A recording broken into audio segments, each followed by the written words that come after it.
Hi everyone! Welcome back to my channel. For today's video ay mag-iihaw kami guys. Ayan, binabad ko pala yung chicken sa soy sauce, Sprite, bawang, paminta, tsaka oyster sauce. Ayan guys, binabad ko ng mga 30 minutes yan para mas manuot yung mga sauce niya sa manok bago ko ihawin. Ayan.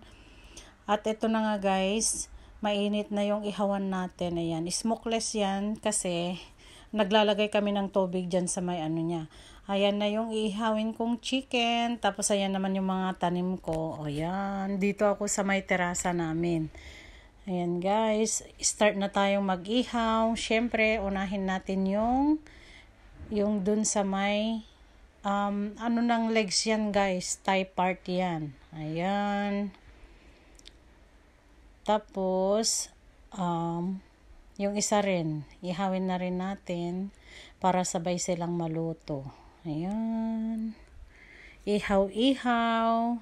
Kasi nag-crave kami sa inasal guys, chicken inasal. Kaya, nagbabad na ako ng manok. Total, may manok naman kami dun sa rep. Kaya yan na. Puro legs pala yan guys, yung ihawin ko. Mas masarap kasi, mas malasa, ganun. Ayan, pahiran natin ng sauce niya. Yan, niluto pala yan ni Baknang. Masarap yung pagkaluto niya ng sauce.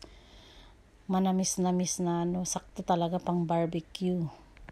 Ayan, pahid-pahid lang. Saka natin ibaliktad para maluto na naman dun sa kabila. 'Di ba? Ayan. Chicken inasal, alabanjang.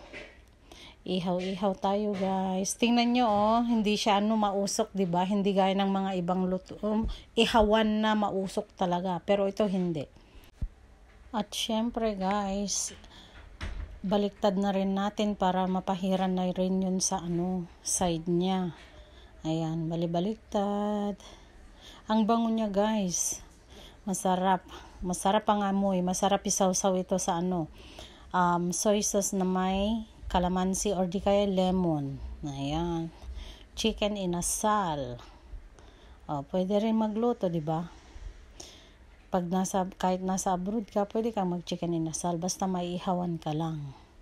Yung mga iba, niluluto nila sa may kawali, pero sa akin mas masarap pag maihaw-ihaw talaga. Ayan, pahiran ko na rin dito sa part na to guys. Bye!